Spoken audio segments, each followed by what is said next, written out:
Okay, another question that you had asked is you struggle with bike placement in a pattern. Now, there are some complexities with this question, but essentially, and I'm gonna walk you through this on foot, and there's some concepts I want you to think about when I explain this to you. So what we're gonna do for now is we're gonna pretend that this cone is a U-turn portion of a cone pattern, okay? So, meaning that I could come up to this turn right here and try to execute a turn. I could come here, try to execute a turn, way out here and try to execute a turn. A couple things when we learn about sort of deconstructing a motor pattern, or even a roadway for that matter, is not where should you be, it's where do you want to be. And what I mean by that is this the best place for me to be, or is this?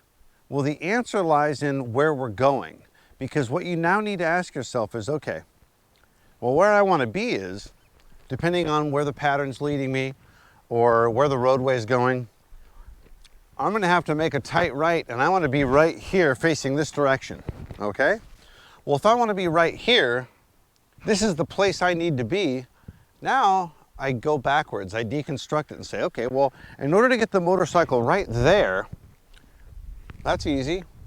Based on my turning radius and the speed I'm carrying coming in, I need to be right here. So now if I need to be right here, where, based on where the pattern is or the roadway, where do I need to position my motorcycle when I'm coming over here, heading this direction to make my right and my U-turn? I want to be over there. I already identified where specifically that point is that I want to hit. So now I know to hit that point, there's a spot here I need to land on. I need to be right here to land there. Well, if I'm going to be right here, how do I get here? Well, to answer that question, I have to move the motorcycle over here and say, okay, where should I be positioned over here in order to hit that spot? Okay? So that's deconstructing a course. When I do a motor competition, I try to find best spots for me depending on all kinds of things. Is there gravel in an area? Are there cracks? Are there divots? Is it wet in a certain spot? Are there areas I want to avoid? Is it an off camber? I can take the benefit of having that angle to really push harder on the bike. And all those things essentially require me to ask myself, where do I want to be? And in order to answer that question, I end up working all the way backwards on the pattern. So this is the same thing. So you say, I'm not really sure where I need to be. Well, if all you're doing is an exercise, for example, all we're going to do is a keyhole where you're going to come in and make a U-turn and go back out, well, that's fine. That's easy.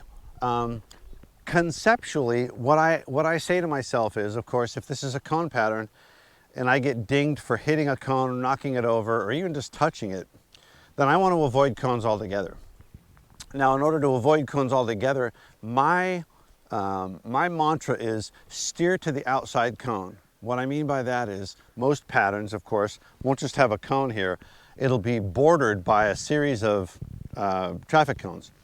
So what I like to do is this, if I'm leaned over, if I'm making a left, if I make a U-turn, this is the cone I'm probably going to hit. I want to get away from this cone. So, and this, pretend this is a keyhole, I'm going to have a decent amount of real estate to make this U-turn.